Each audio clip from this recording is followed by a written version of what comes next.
ഒന്ന് രണ്ട് പേര് ഇപ്പൊ ഇൻസ്റ്റാഗ്രാമിൽ ട്രെൻഡ് ആയിട്ടുള്ള മെയിൻ ഫാബ്രിക്കിന്റെ അടിയിലേക്ക് ഒരു എക്സ്ട്രാ കളർ വരുന്ന രീതിയിലുള്ളൊരു ഡിസൈൻ എങ്ങനെയാ ചെയ്യാന്നുള്ളത് ചോദിച്ചിട്ടുണ്ടായിരുന്നു. ഇവിടെ പിന്നെ പ്രിന്റഡ് ആയിട്ടുള്ള ഫാബ്രിക് ആയതുകൊണ്ട് താഴെ നമ്മൾ എക്സ്ട്രാ ഒരു ഫാബ്രിക് വെച്ചിട്ട് സ്റ്റിച്ച് ചെയ്താലും പ്രത്യേകിച്ച് അറിയൊന്നുമില്ല. എന്നാലും ആ ഒരു സ്റ്റിച്ചും കൂടി ഇതിനകത്ത് തന്നെ കാണിക്കാന്ന് വിചാരിച്ചു കേട്ടോ. അപ്പൊ അതെങ്ങനെയാന്നുള്ളത് കാണാം.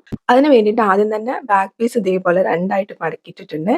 നമുക്ക് ഏത് ഫാബ്രിക് ആണോ നിങ്ങൾ കൊടുക്കാൻ ഉദ്ദേശിക്കുന്നത് വെച്ചാൽ ആ ഫാബ്രിക്കും ഇതേപോലെ രണ്ടായിട്ട് മടക്കുക. ഫോൾഡഡ് ആയിട്ടുള്ള ഭാഗത്തിന്റെ മുകളിൽ ബാക്ക് പീസിന്റെ ഫോൾഡഡ് ആയിട്ടുള്ള ഭാഗം വെച്ച് കൊടുക്കുക. അതിന്റെ ബാക്ക് പീസിന്റെ താഴ്ഭാഗം നമ്മളൊരു ഷേപ്പ് ക്രിയേറ്റ് ചെയ്ത് കട്ട് ചെയ്തിട്ടുണ്ടായിരുന്നു. ആ ഷേപ്പ് അതേപോലെ ഒന്ന് കട്ട് ചെയ്യുക. ഓൾറെഡി ഞാൻ കട്ട് ചെയ്തെടുത്തതാണ്. നിങ്ങൾ ആ ഷേപ്പ് വരച്ചിട്ട് കട്ട് ചെയ്യുക. എന്നിട്ട് എത്രയാണോ നിങ്ങൾക്ക് തിക്നെസ് വേണ്ടതെന്നുള്ളത് തീരുമാനിക്കാം. അപ്പൊ ഞാനിവിടെ 5 ഇഞ്ചാണ് കൊടുക്കുന്നത്. ആ 5 ഇഞ്ച് മുകളിലേക്ക് മാർക്ക് ചെയ്തിട്ട് ഇതേ ഷേപ്പ് തന്നെ മെയിൻറ്റെയിൻ ചെയ്യുന്ന രീതിയിൽ ഒന്ന് കട്ട് ചെയ്തെടുക്കുക. അപ്പൊ നിങ്ങൾ ചിന്തിക്കും നമ്മൾ സ്ട്രൈറ്റ് പീസ് എടുത്താൽ പോലെയെന്ന്. സ്ട്രൈറ്റ് പീസ് എടുക്കുന്ന സമയത്ത് നമുക്ക് ഒരുപാട് ചുളിവുകൾ വരാൻ സാധ്യതയുണ്ട്.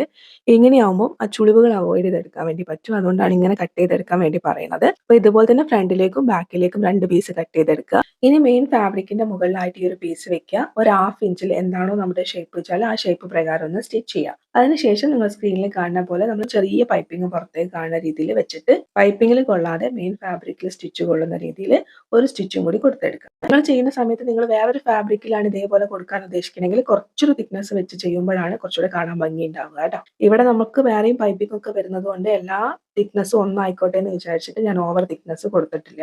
ഒരേപോലെ ഒന്ന് സ്റ്റിച്ച് ചെയ്തെടുത്തിട്ടുണ്ട്. അതിനുശേഷം ഇതിന്റെ ഓപ്പോസിറ്റ് സൈഡ് ഇങ്ങനെ ഒരു 1/2 ഇഞ്ചിലൊന്ന് മടക്കിയിട്ട് നിങ്ങൾ സ്ക്രീനിൽ കാണുന്ന പോലെ ഒന്ന് സ്റ്റിച്ച് ചെയ്യുക.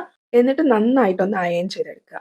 ഫ്രണ്ടിൽ നിന്ന് സ്റ്റിച്ച് ചെയ്യുക കേട്ടോ. ബാക്കിൽ നിന്ന് സ്റ്റിച്ച് ചെയ്യുന്ന സമയത്ത് ഫ്രണ്ടിൽ ചുളിവ് വന്നാൽ നമ്മൾ അറിയില്ല.